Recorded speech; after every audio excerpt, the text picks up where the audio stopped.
नमस्कार साथियों।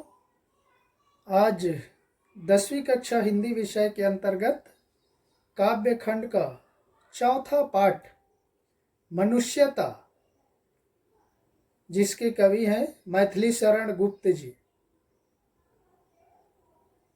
के चौथे पद हमने पिछले में तीसरे पद तक देख चुके हैं। आज उसके आगे चौथे पद से शुरू करेंगे। लास्ट वीडियो में हमने देखा कि किस तरह से मनुष्यता के संबंध में कवि ने 4 महान विभूतियों का उदाहरण दिया। आज और उससे आगे बढ़ते हुए भगवान बुद्ध से संबंधित है प्रस्तुत पद। तो चलते हैं कवि के मनुष्यता पाठ के पद की ओर। सहानुभूति चाहिए महाविभूति है यही, वशीकृता सदैव है बनी हुई स्वयं मही। विरुद्धवाद बुद्ध का दया प्रवाह में बहा, विनीत लोक वर्ग क्या न सामने झुका रहा। आहा वही उदार है परोपकार जो करे, वही मनुष्य है कि जो मनुष्य के लिए मरे। देखिए साथियों, सहानुभूति चाहिए महाविभूति है यही। कवि कहते हैं, लोगों को संबोधित करते हुए कहते हैं कि व्यक्ति के पास सहानुभूति होना चाहिए। सहानुभूति, दया, प्रेम, करुणा की भावना होनी चाहिए।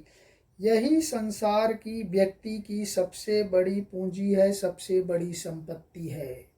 हमारे पास जो धन दौलत रुपये पैसे हैं वो महत्वपूर्ण संपत्ति नहीं है, वो सांसारिक है, नाशवान है, हमारा जीवन भर साथ देने वाला नहीं है। लेकिन जो व्यक्ति के पास सहानुभूति, दया, प्रेम, करुणा की संपत्ति है, वही व्यक्ति की संसार की सबसे बड़ी पूंजी है।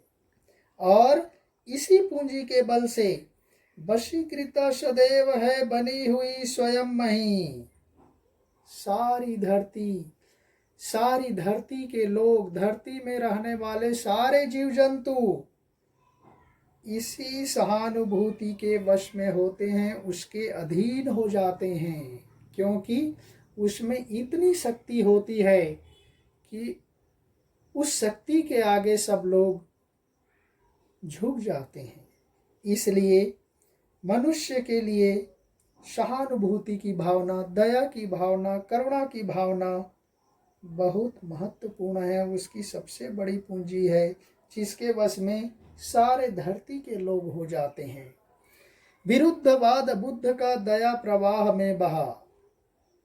उस समय भी, जिस समय भगवान बुद्ध ने इस धरती पर जन्म लिया, उस समय उन्होंने वही संसार के सामने दया का, करुणा का, प्रेम का जो रसमय प्रवाह प्रवाहित किया, दया, प्रेम, करुणा का जो रस उसने बहाया, उस संदेश के सामने सारे संसार के लोग झुक गए। सारे संसार के लोग उनके मानने लगे। लेकिन उसके बावजूद भी भगवान बुद्ध ने उस समय की परंपराओं का, उस समय की मान्यताओं का, उस समय की पूजा पद्धति का घोर विरोध किया। जो लोगों में फैला हुआ था, अंधविश्वास फैला हुआ था, कुरीति फैली हुई थी, उसका उन्होंने जमकर विरोध किया। लेकिन उसके विरोध को देखते हुए कुछ लोगों ने उनका विरोध किया। लेकिन उन्होंने ऐसा दया का, करुणा का, प्रेम का ऐसा रस बहाया, ऐसी गंगा बहाई, जिसके सामने सब लोग बह गए। विनीत लोक वर्ग क्या न सामने झुका रहा। समाज के विभिन्न वर्गों के लोग, प्रबुद्ध लोग उनके सामने नतमस्तक हो गए, झुक गए। उनके संदेश को सुनकर उनके दया प्रेम करुणा की उस रसधारा को पान करके सब लोग उसमें बह गए, सब लोग नतमस्तक हो गए और उनके इस विरोध को भी सब लोग सहर्ष स्वीकार किए। आहा वही उदार है परोपकार जो करे, इसलिए कवि कहते हैं आह वही उदार है, वही महान है, वही सहृदय व्यक्ति है जो परोपकार करता है, दूसरों की भलाई करता है, कल्याण करता है। इसीलिए कहा गया है तरुवर फल नहीं खात है, सरवर पियहि न पानी, कह रहीम पर काज हित, संपत्ति संचहि सुजानी।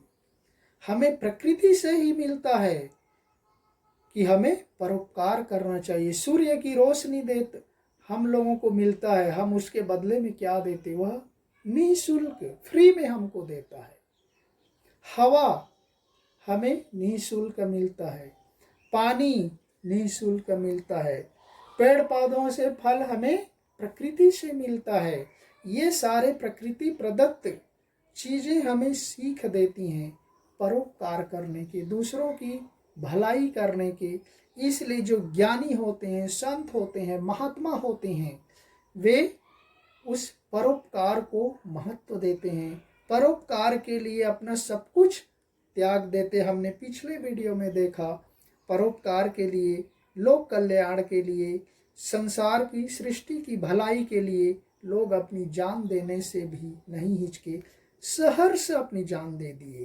तो इसलिए कवि कहते हैं आह वही उदार है, वही महान है, सहृदय है जो परोपकार करता है, वही मनुष्य है कि जो मनुष्य के लिए मरे। और इसलिए कवि कहते हैं वही सच्चा मनुष्य है, सच्चा इंसान है जो दूसरे मनुष्य के लिए जीता और मरता है। अपने लिए तो जो जीता और मरता है वह आदमी नहीं, वह जानवर के जैसा है, पशु के जैसा है। इसलिए सच्चा मनुष्य वही होता है जो दूसरे मनुष्य के लिए जीता और मरता है। तो इसी के साथ ही हमारा इस पद का वीडियो यहीं पर समाप्त होता है। नेक्स्ट में वीडियो में फिर मिलेंगे, तब तक के लिए धन्यवाद। जय हिंद।